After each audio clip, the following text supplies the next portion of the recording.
창세기 개요. 하나님의 시작과 약속의 이야기. 1장. 태초에 하나님 창조의 질서. 태초에 하나님이 천지를 창조하시니라. 창세기의 첫 구절은 하나님이 모든 존재의 시작임을 선포한다. 하나님은 무에서 유를 창조하셨고 혼돈과 공허 가운데 질서를 세우셨다. 6일 동안 빛, 하늘과 땅, 해와 달, 식물과 동물, 마지막으로 사람을 창조하셨으며 모든 것을 보고 심히 좋았더라고 평가하셨다. 인간은 하나님의 형상대로 지음받았으며 만물을 다스릴 권한과 책임을 함께 받았다. 그러나 하나님의 창조 세계는 인간의 불순종으로 깨어지기 시작한다. 에덴 동산에서 하나님과 교제하며 살던 아담과 하와는 뱀의 유혹에 넘어가 선악과를 먹고 결국 죄가 세상에 들어온다.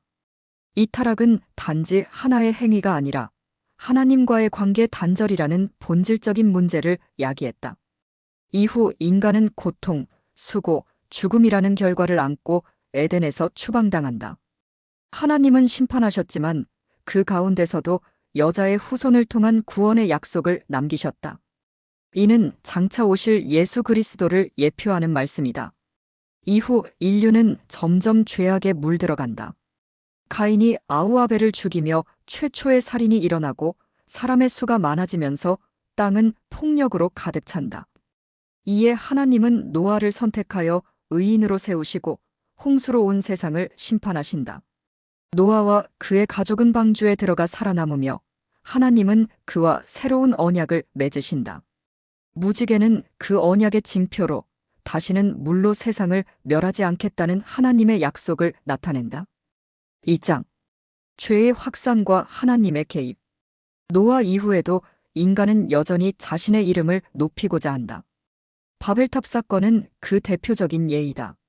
사람들은 흩어지라는 하나님의 명령을 거부하고 하늘에 닿는 탑을 쌓아 자신들의 힘을 과시하려 한다. 그러나 하나님은 그들의 언어를 혼잡하게 하여 세상 곳곳으로 흩으시고 결국 인간은 하나님의 뜻 앞에 무너진다. 이 장면은 인간 자만심의 한계를 보여주며 하나님의 주권이 모든 민족과 언어 위에 있다는 사실을 선포한다. 이후 창세기의 흐름은 인류 전체에서 한 사람, 한 가문으로 좁혀진다. 하나님은 아브람 후에 아브라함을 부르시고 그에게 새로운 언약을 맺으신다. 내가 너로 큰 민족을 이루고 내 이름을 창대하게 하리니 너를 통해 모든 민족이 복을 받을 것이다. 이는 인류 구속사를 향한 하나님의 주도적인 개입이며 단 한 사람의 믿음을 통해 하나님은 한 나라와 한 구원의 씨앗을 세워가신다. 아브라함은 믿음으로 갈대아 우르를 떠나 가나안으로 향했고 때론 실수와 두려움 속에서도 하나님의 인도하심을 따랐다. 사라와의 사이에서 하나님의 약속대로 아들 이삭을 낳게 되었고 모리아 산에서는 아들 이삭을 번제로 드리라는 시험을 통해 절대적인 믿음을 드러낸다. 이삭은 아브라함의 축복을 이어받고 리브가와 결혼하여 에서와 야곱을 낳는다. 야곱은 형 에서를 속이고 장자의 축복을 가로챘지만 도망 중 하나님을 만나면서 삶이 변화되기 시작한다. 야복강에서 하나님의 사자와 씨름한 그는 이름이 야곱에서 이스라엘로 바뀐다.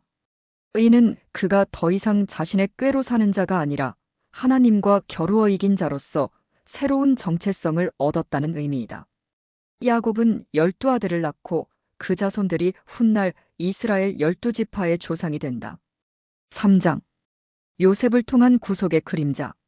창세기 후반부는 야곱의 11번째 아들 요셉을 중심으로 전개된다. 요셉은 아버지의 총애를 받았으나 그로 인해 형들의 미움을 받아 애굽 이집트로 팔려가게 된다. 그러나 하나님의 손길은 요셉과 함께 하셨다. 억울하게 감옥에 갇히는 등 수많은 고난을 겪었지만 그는 하나님을 원망하지 않았고 오히려 맡은 일에 충실하며 신실하게 살았다. 결국 그는 바로의 꿈을 해석하며 애굽의 총리로 등극하게 된다. 7년의 풍년과 7년의 흉년이 찾아왔을 때 요셉은 지혜롭게 나라를 다스리고 많은 사람을 살린다. 흉년으로 인해 가나안에 살던 야곱의 가족도 곡식을 얻기 위해 애굽에 내려오고 그곳에서 형들은 자신들이 팔았던 요셉과 다시 만나게 된다. 요셉은 복수하지 않고 오히려 형들을 용서하며 이렇게 말한다. 당신들은 나를 해하려 하였으나 하나님은 그것을 선으로 바꾸사 오늘과 같이 많은 사람의 생명을 구원하게 하셨나이다. 이 말씀은 창세기 전체 메시지를 요약하는 핵심 구절이다. 인간의 악함과 죄에도 불구하고 하나님은 그것을 사용하여 더 크고 선한 목적을 이루신다. 요셉의 이야기는 단순한 가족사의 복원이 아니라 하나님의 섭리와 구속의 예고편이다.